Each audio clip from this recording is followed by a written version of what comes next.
दोस्तों, क्या आप जानते हैं आज की इस वीडियो में हम एक ऐसे शख्स के बारे में बात करेंगे जिसने पूरी दुनिया से यहूदियों को मिटाने की कसम खा रखी थी, जिसकी ज़िंदगी का सिर्फ और सिर्फ एक ही मकसद था और वह था यहूदियों का इस दुनिया से सफाया। आखिर वह ऐसा क्यों करना चाहता था? आज की इस वीडियो में हम आपको हिटलर के बारे में बताएंगे कि आखिर हिटलर यहूदियों से इतनी नफरत क्यों करता था। दोस्तों, ये एक ऐसा सवाल है जिसका जवाब हर इंसान जानने की कोशिश करता है। दोस्तों, ये बात तो सच है कि हिटलर ने सभी यहूदियों को जर्मनी में बुलाकर कत्ल किया था, लेकिन वह खुद जर्मनी का रहने वाला नहीं था, बल्कि उसकी पैदाइश जर्मनी के पड़ोसी मुल्क हंगरी में हुई थी। और दोस्तों, हिटलर एक ईसाई धर्म का मानने वाला इंसान था, लेकिन उसका बाप यहूदी था। हिटलर अपने बाप से बहुत ज़्यादा नफरत करता था, इसलिए क्योंकि हिटलर की माँ एक खूबसूरत ईसाई लड़की थी जिसे हिटलर के यहूदी बाप ने ज़बरदस्ती अपने पास रखा हुआ था और वो उस पर बहुत जुल्म भी किया करता था, हर वक्त मारता पीटता।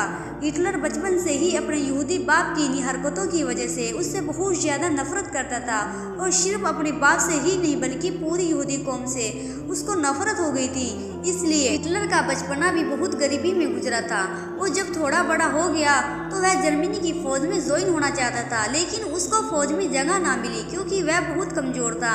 फौज के कमांडर ने हिटलर को यह कहकर वापस भेज दिया कि तुम इतने कमज़ोर हो कि एक बंदूक भी नहीं उठा पाओगे और चले हो फौज में ज्वाइन होने। यार दोस्तों, जब जर्मनी पर आसपास के कुछ मुल्कों ने हमला किया और वहाँ के हालात बिगड़े तो मजबूर होकर जर्मनी के फौज कमांडर ने हर तरह के लोगों को फौज में ज्वाइन कर लिया और उस दौरान हिटलर भी जर्मनी की फौज में ज्वाइन हो गया। हिटलर ने एक लंबे वक्त तक जर्मनी की फौज में काम किया और बाद में अपनी एक खास फौज बनाकर सरकार के खिलाफ हो गया और फिर धीरे धीरे सरकारी कुर्सी पर भी बैठ गया और उसकी हुकूमत चलने लगी। हिटलर बचपन से देखता आया था यहूदी कौम किसी के हमदर्द नहीं होते, तो वे चालपूसियों धोखाधड़ी में सबसे आगे रहते, इसलिए हुकूमत हाथ में आते ही उसने जर्मनी के लोगों को यहूदियों के खिलाफ भड़काना शुरू कर दिया और आखिरकार में ऐसा माहौल बन गया कि पूरे जर्मनी के ईसाई लोग यहूदियों के कट्टर दुश्मन बन गए। जब हिटलर ने देखा कि उसके अपने जर्मनी के लोग उसके साथ खड़े रहते हैं और उसे ही अपना सबसे अच्छा लीडर समझते हैं, तो उसने एक कानून पास किया कि अब इस वक्त पूरी दुनिया में और जितने यहूदी हैं उन सभी की नस्ल को पूरी तरह ख़त्म कर दिया जाए ताकि दुनिया से यहूदियों का सफाया हो जाए। क्योंकि हिटलर यहूदियों की पूरी हिस्ट्री जानता था, उसे पता था कि इन्हें यहूदियों ने हमारे नबी हज़रत ईसा अलैहिस्सलाम को सूली पर लटकाया था और इन्हें यहूदियों ने हज़ारों नदियों को भी कत्ल किया और हमेशा से इन लोगों ने ही दूसरे लोगों पर जुल्म किया है। इसलिए हिटलर के एक हुक्म पर सारे जर्मनी के ईसाई लोग उसके इस फैसले के लिए तैयार हो गए। खैर दोस्तों, जर्मनी में 6 लाख से ज़्यादा यहूदी थे और इधर उधर इलाकों में भी जो यहूदी बचे थे उन्हें भी बहाने से जर्मनी बुला लिया गया। लेकिन अब अगर एक साथ 6 लाख को कत्ल किया गया तो इतनी सारी लाशों का क्या होगा? आखिरकार बहुत सोचने समझने के बाद हिटलर के अपने लोगों ने ये उपाय निकाला कि हम सभी यहूदियों का बहुत बेदर्दी की मौत देंगे और इनकी जिस्म को गलाकर उसे अपने खेतों के लिए खाद बना लेंगे।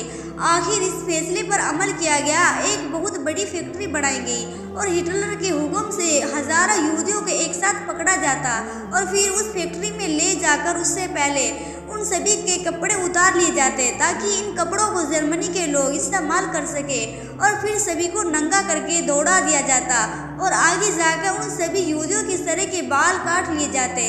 यहाँ तक कि हिटलर के हुक्म पर औरतों के भी बाल काट लिए जाते ताकि उनसे जर्मनी के लोग अपने बिस्तर बना सके। इतना करने के बाद उन सभी यहूदियों को फिर उसके आगे दौड़ा दिया जाता। आगे जाने पर उनके ऊपर अचानक से ऐसे केमिकल डाले जाते कि वह सभी यहूदी बेहोश होकर ज़मीन पर गिर जाते और फिर उन सभी के जिस्मों को एक मशीन के अंदर डाल दिया जाता। उस मशीन में बहुत हार्ड एसिड और अलग अलग तरह के केमिकल मिले होते हैं। खैर, उन बेहोश यहूदियों को जैसे ही उन मशीन में डाला जाता तो आधे घंटे के अंदर अंदर 1000 से ज़्यादा यहूदियों का जिस्म पूरी तरह गल कर काले खोलते पानी की तरह दूसरी तरफ से निकलता और फिर उस काले पानी को भी ये जर्मनी के लोग अपने खेतों की खाद बनाने के लिए इस्तेमाल करते हैं। हिटलर के हुक्म पर इसी तरह यहूदियों के जिस्म को केमिकल और एसिड से पिघला कर पूरी तरह खत्म कर दिया जाता और फिर उनके जिस्म से बनने वाले काले एसिड को खेतों की खाद बनाने में इस्तेमाल किया जाता है। इसी तरह हिटलर ने पूरे 60 लाख यहूदियों को कत्ल करवा दिया। आखिर में उसने सिर्फ 600 यहूदियों को छोड़ा और कहा कि जाओ, यहूदियों में तुम्हें मुल्क से भागने की इजाज़त देता हूँ। जब किसी ने हिटलर से पूछा कि आखिर तुमने 60 लाख यहूदियों को कत्ल करने के बाद इन 600 यहूदियों को जिंदा क्यों छोड़ दिया, तो हिटलर ऐसा जवाब देता है कि जिसके बारे में किताबों में लिखा है कि उसने कहा कि मैं इन 600 यहूदियों को इसलिए छोड़ रहा हूँ ताकि आने वाली नस्ल जान सके कि आखिर मैंने 60 लाख यहूदियों को क्यों कत्ल करवाया और ये जालिम कौम दुनिया के लिए कैसे एक नासूर है। दोस्त, अगर आप यहूदियों का इतिहास उठाकर देखेंगे तो आपको पता चलेगा कि इन्होंने हमेशा से लोगों पर शिर्क और शिर्क जुल्म ही किया है। इसलिए इतिहास में यहूदियों पर जब भी कोई ईसाई बादशाह बना तो उसने अपने मुल्क के यहूदियों को चुन चुन कर कत्ल करवा दिया, क्योंकि ये यहूदी अपने मुल्क में रहते हुए बादशाह के खिलाफ साजिशें और उसे हटाने की कोशिश में लगे रहते, और ये लोग हमेशा से ही वादे के खिलाफ काम करते आ रहे हैं। अगर इनकी करतूतों पर गौर करें तो सुनिए, दुनिया भर के कौमों में यहूदी एक ऐसी कौम है जिसको अल्लाह ताला ने सबसे बड़ा मुजरिम ठहराया है। कुरान शरीफ को गौर से समझने पर यहूदियों का जो जुर्म खुलकर हमारे सामने आता है आपको पता चल जाएगा। दोस्तों, ये कौम हमेशा वादे के खिलाफ काम करती थी।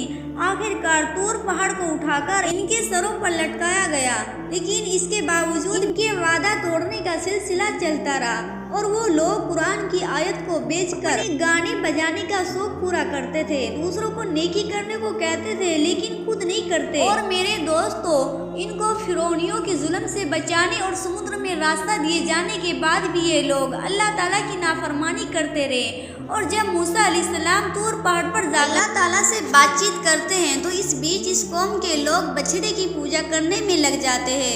उनकी इस हरकत को देखकर अल्लाह ताला ने मूसा अलैहिस्सलाम के जरिए हुक्म दिया कि गाय को ज़िबा करो, तो ये लोग सुनकर हैरान हो गए और उन लोगों ने मूसा अलैहिस्सलाम से कहा कि आप जाइए और अल्लाह ताला का सही हुक्म लेकर आइए। इस तरह इन लोगों ने 5 बार मूसा अलैहिस्सलाम को तूर पहाड़ पर भेजा, सिर्फ इसलिए क्योंकि वो लोग गाय को ज़िबा नहीं करना चाहते थे और वो लोग खुलेआम कहते थे कि वो अपनी आंखों से देखे बगैर अल्लाह पर ईमान नहीं लाएंगे। खैर दोस्तों, अल्लाह ताला ने जब इन्हें बगैर मेहनत किए आसमान से खाना भिजवाना शुरू किया तो इन लोगों ने जिद करके उसको बंद करवाया और उन्होंने हज़रत मूसा अलैहिस्सलाम से कहा कि उनके लिए खाने पीने का इंतज़ाम जैसे कि अनाज, सब्जियां, फल वगैरह ज़मीन में ही उगा दिया जाए।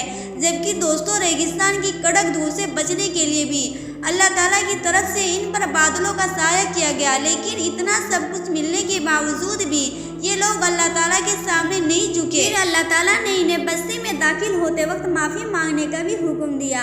हालांकि इस हुक्म को मानने में किसी की तरह की कोई परेशानी नहीं थी, लेकिन पता नहीं इस कौम में क्यों अल्लाह ताला का हुक्म नहीं माना, जबकि अल्लाह ताला ने अपनी रहमत से इस बस्ती में 12 कबीलों के लिए अलग अलग 12 पानी के चश्मे पैदा कर दिए ताकि इन लोगों के बीच पानी को लेकर कभी झगड़ा ना हो। मगर इस एहसान के बावजूद भी वे लोग अल्लाह ताला के तमाम नबियों की बुराई करते और आसमान से भेजे गए पैगंबरों को कत्ल करने और उन्हें फांसी पर लटकाने से भी बाज नहीं आते। और हजरत ईसा अलैहिस्सलाम को सूली पर लटकाने का प्लान भी इन्हीं लोगों ने बनाया था। अब आप सोच सकते हैं कि इतनी करतूतें किस तरह भी जब उन्होंने हजरत ईसा अलैहिस्सलाम को सूली पर लटकाने का प्लान बनाए तो आप सोच सकते हैं कि हिटलर को इनसे नफरत क्यों नहीं होगी, क्योंकि हिटलर एक ईसाई धर्म के मानने वाला था। खैर दोस्तों, यह हमने एक छोटी सी झलक आपको यहूदियों की दिखाई है ताकि आपको पता चल जाए कि यह यहूदी कितनी बुरी कौम रही है। आज पूरी दुनिया में यहूदियों की तादाद बहुत कम है, क्योंकि यह एक ऐसी कौम है कि जो अपने काम में किसी को नहीं आने नहीं देते, यानी किसी को कन्वर्ट होकर यहूदी बनने नहीं देता।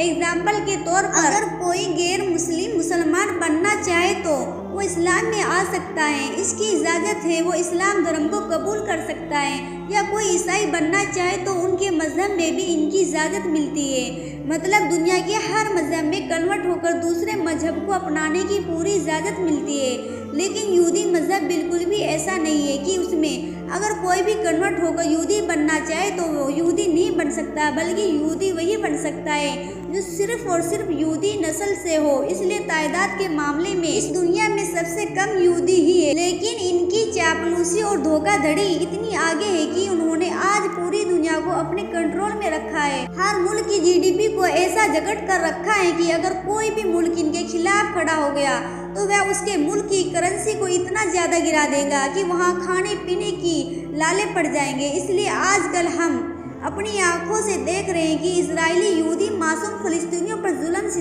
बार तोड़े जा रहे हैं। लेकिन 57 से भी ज़्यादा मुस्लिम देशों में से कोई भी इन फ़लस्तीनियों के हक़ में बोलने के लिए तैयार नहीं। सारे मुस्लिम देश अपने कौम को खामोश करने के लिए आपस में बैठे सिर्फ बातें करते हैं। उनको इसी बात का डर है कि अगर हम यहूदियों के खिलाफ गए तो हमारा मुल्क तरक्की से रुक जाएगा या हमारा मुल्क में खाने पीने की कमी आ जाएगी।